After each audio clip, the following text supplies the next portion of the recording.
नमो तस्य भगवतो अरहतो सम्मा सम्बुद्धस्य। क्या बुद्ध यह मानते थे कि पूर्व कर्म का भविष्य के जन्म पर प्रभाव पड़ता है? सर्वप्रथम बुद्ध ने यही कहा था, जैसा बोओगे वैसा काटोगे। भगवान बुद्ध ने कर्म के सिद्धांत का प्रतिपादन किया।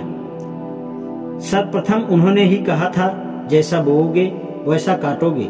उन्होंने कर्म के सिद्धांत पर इतना अधिक जोर दिया कि उनका मानना था कि यदि कर्म के सिद्धांत को दृढ़ता पूर्वक न माना जाए तो नैतिक अनुशासन हो ही नहीं सकता। बुद्ध के कर्म सिद्धांत का संबंध मात्र कर्म से था, और वह भी वर्तमान जन्म के कर्म से। तो कर्म का एक विस्तारित सिद्धांत भी है। इसके अनुसार कर्म में पुनर्जन्म, पूर्व जन्म अथवा पूर्व जन्मों में किए गए कर्म भी शामिल हैं।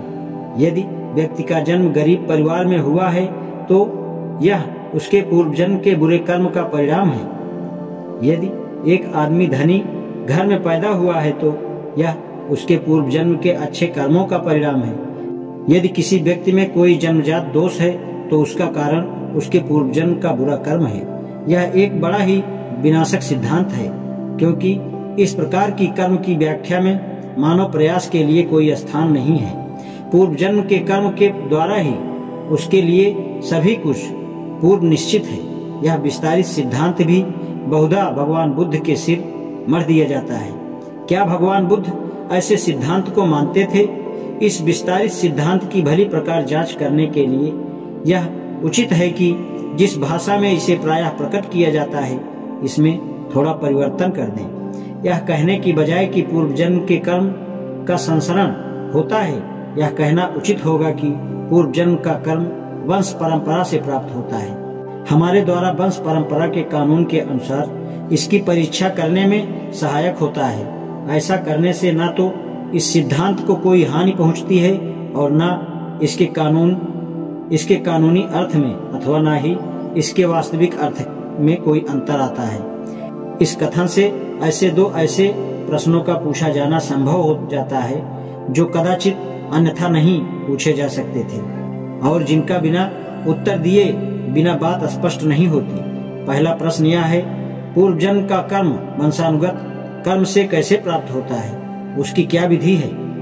दूसरा प्रश्न है, वंशानुगत कर्म के हिसाब से पूर्व जन्म के उस कर्म की अपनी स्थिति क्या है? क्या यह वंशानुगत कर्म से प्राप्त कोई लक्षण है अथवा स्वयं अर्जित किया गया कोई लक्षण है? वंशानुगत कर्म से हमें अपने माता पिता से क्या प्राप्त होता है? विज्ञान के अनुसार सोचें तो नए प्राणी का आरंभ उस समय से होता है जब वीर और रज का संयोग होता है। प्राणी की उत्पत्ति तभी होती है जब वीर कण रज कण में प्रवेश करता है। हर मानव का आरंभ तभी होता है जब दो जीवित कण मिलकर एक होते हैं। माता का रज कण पिता के वीर कण से उर्वर बनाया गया है। इस विषय की चर्चा करने के लिए भगवान बुद्ध के पास जो यक्ष आया था, उसने भगवान बुद्ध से कहा कि आदमी का जन्म उत्पत्ति मूलक है। आज इतना ही। नमो बुद्धाय।